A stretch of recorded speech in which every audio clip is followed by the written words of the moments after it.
ऐतिहासिक धरोहर वर्सेला सरकारी उपेक्षाओं का शिकार मंडी का ये वर्सेला सेन वंशकों को समर्पित है। कभी राजवंश को समर्पित ये स्मारक आज दारुण अवस्था में पहुंच गया है। जगह जगह सीवरेज का पानी फैला है, जिससे शिलाओं को भौतिक नुकसान हो रहा है और वे अपनी जगह से हिल गई हैं। जबकि गौरतलब है कि ये स्मारक मंडी में स्थित 4 यूनेस्को संरक्षित स्मारक में से एक है। इसके बावजूद भी ये इस हाल में है। विभाग के लोगों का कहना है कि कर्मचारियों की कमी की वजह से इसके लिए चौकीदार रखना मुश्किल है। इसके साथ ही लोग यहाँ पर अपना निजी सामान रखते हैं, बच्चे खेलते हैं और इसे नुकसान पहुँचाते हैं। लेकिन सरकार के साथ साथ आम लोगों को भी अपनी ऐतिहासिक धरोहर के संरक्षण में भागीदारी करनी चाहिए।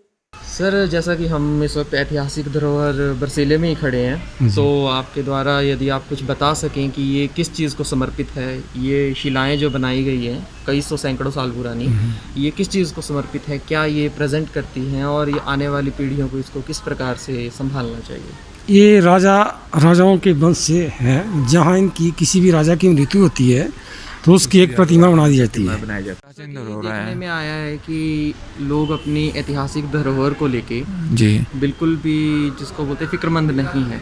जैसा कि यहाँ की स्थिति देख के लग ही रहा है कि लोगों ने यहाँ पे कपड़े डाले हैं, गंदगी मचाई है और अपना पर्सनल कंस्ट्रक्शन का सामान भी यहाँ पे रखा हुआ है। जी। तो आपको क्या लगता है कि क्या सिर्फ ये डिपार्टमेंट की ही जिम्मेदारी है? ऐसा नहीं है, इसमें तो सभी का सहयोग बनता है। जैसे किसी के देखो इतनी प्राचीन आम पब्लिक दूर दूर से लोग इन चीज़ों को देखने के लिए आते हैं, तरसते हैं लोग इन चीज़ों को देखने के लिए, जो भी ये प्राचीन मूर्तियाँ जो बनाई गई। बाकी ये तो पब्लिक खुद भी मेंटेन करता है। भी ये देखो कपड़े वगैरह डाल रखते हैं। अब डिपार्टमेंट का ये वो नहीं है, पूरा डिपार्टमेंट की तो जनरल ड्यूटी रहती है यहाँ 9 से 5 बजे के बाद तो कोई नहीं होता है यहाँ। बाकी ड्यूटी का मैटर ही है यहाँ थोड़ा सा, अगर आई थिंक अभी यहाँ कुछ पर्सनल सामान पड़ा हुआ लोगों का।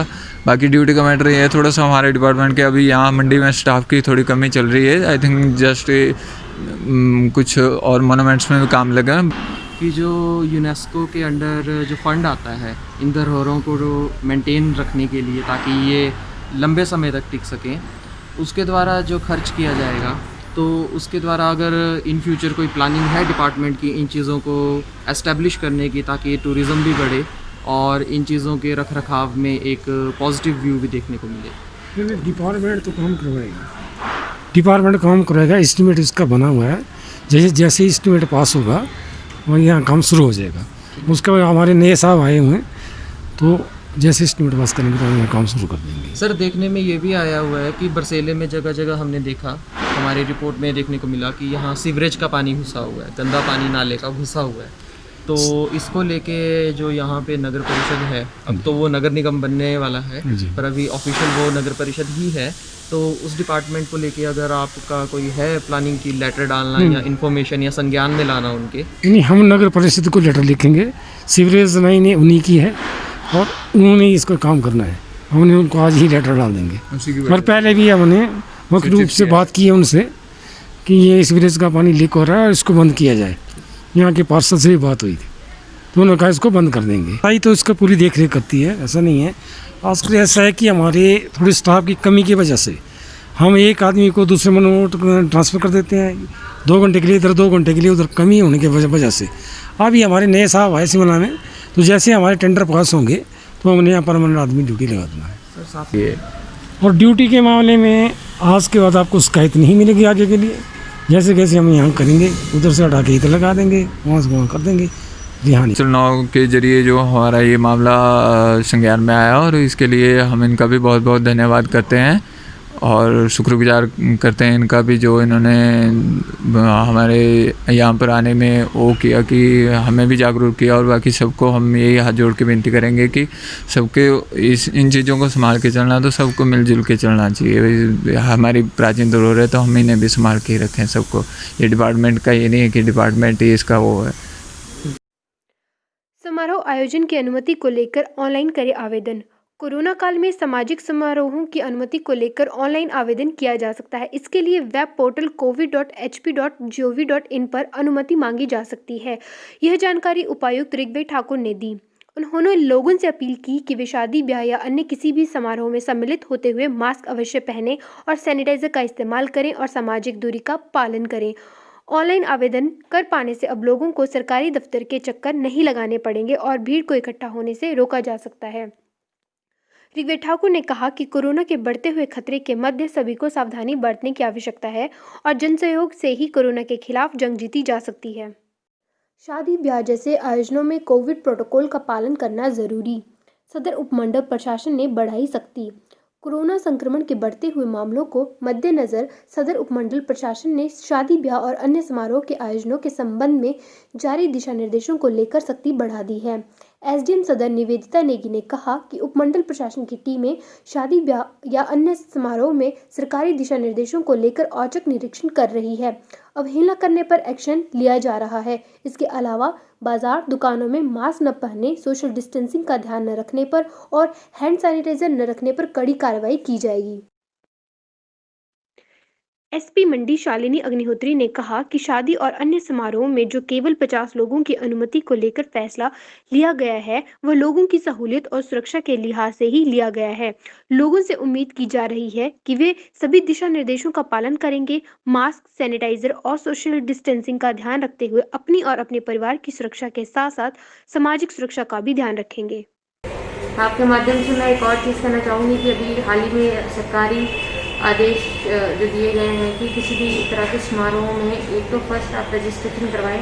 रजिस्ट्रेशन एकदम फ्री है और सरकारी वेबसाइट है, उस पर आप जाके ऑनलाइन ही इस रजिस्ट्रेशन कर सकते हैं।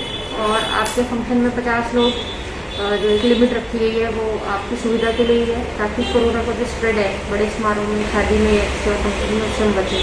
तो आप 50 लोगों को ही अपनी शादी में आयोजक जो है वो ऑर्गेनाइज़र जो है वो उनको लाएं।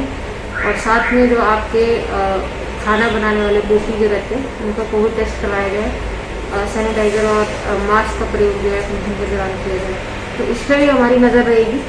और यदि कोई पुलिस टीम को सहयोग नहीं करेगा या एडमिनिस्ट्रेशन टीम को सहयोग नहीं करेगा तो मजबूरन हमें लीगल मेथड्स यूज़ करने पड़ेंगे। और ऐसे अच्छे समारोह में हम लोग भी रजिस्ट करते हैं कि हमारी प्रेजेंस से माहौल थोड़ा तनावपूर्ण हो जाए। बट इसमें यही किया जा सकता है कि जो आयोजक है और जो समारोह के कर्ता धर्ता है वो इसकी जिम्मेदारी ले और प्रशासन का सहयोग करें, हमारा सहयोग करें, ताकि जो समारोह है वो भी अच्छे से निकले और कोविड का जो खतरा बना हुआ है उससे भी हम बच सकें। लीची एक ऐसा पेड़ है जो पतझड़ में पत्ते देकर वातावरण में ऑक्सीजन की कमी को पूरा करता है।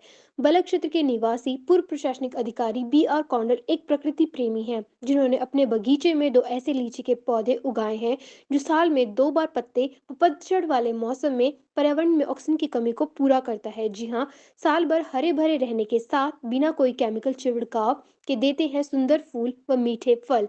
जब इन पौधों में फल फूल लगते हैं तो दुल्हन की तरह श्रृंगारित होते हैं। दूसरे पेड़ों में पतझड़ आता है तो उस समय यह पौधा नए पत्ते निकालता है और जहाँ हरियाली हमें देता है वहाँ पर ऑक्सीजन की मात्रा भी पर्यावरण में बढ़ाता है।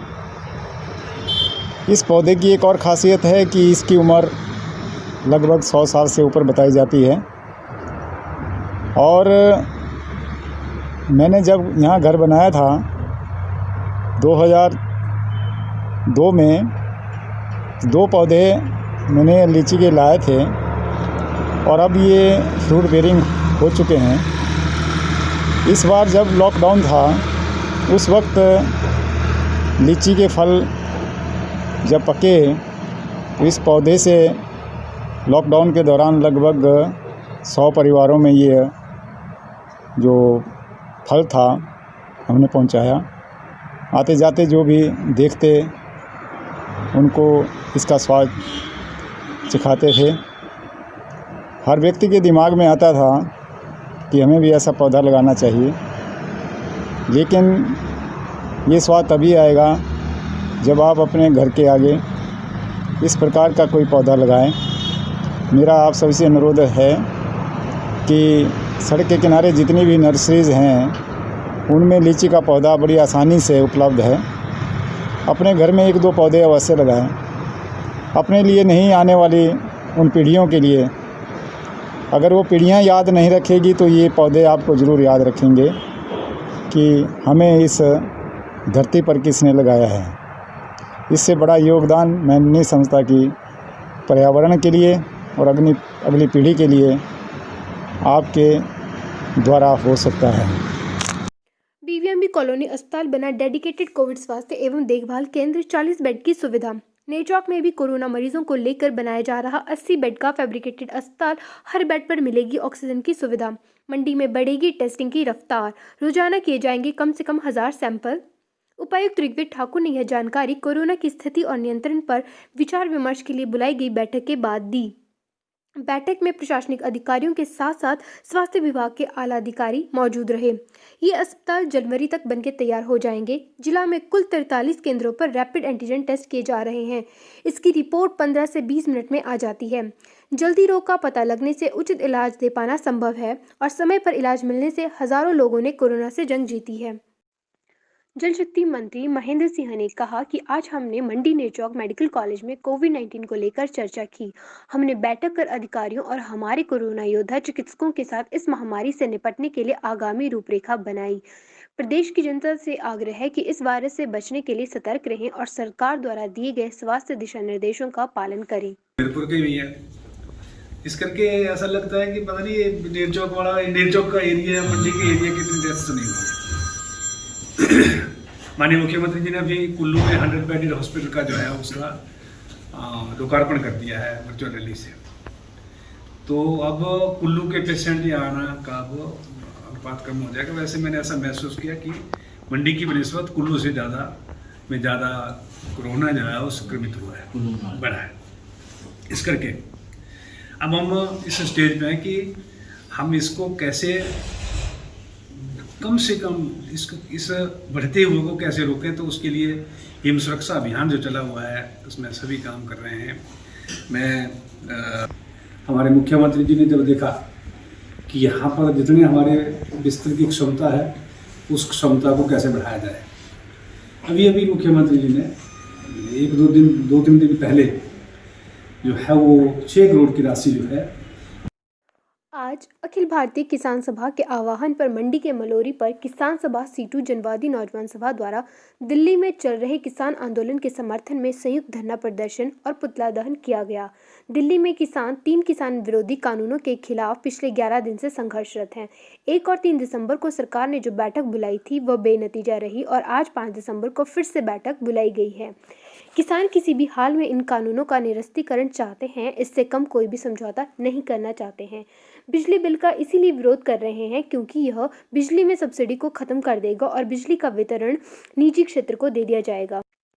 मंडाली का मजा लें चार्ट में। हिमाचल की 3 बोलियों को गूगल कीबोर्ड में शामिल करने की खबर है। जानकारी के मुताबिक हिमाचल प्रदेश की 3 स्थानीय बोलियों को गूगल कीबोर्ड में शामिल कर लिया गया है।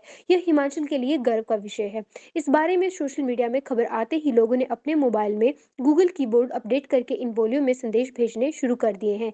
हिमाचल के लोगों के लिए पहले हिंदी और अंग्रेजी भाषा ही गूगल कीबोर्ड में शामिल थी, लेकिन अब हिमाचल के लोग भी स्थानीय भाषाओं का प्रयोग कर पाएंगे। इसमें मंडाली, महासू और कांगड़ी शामिल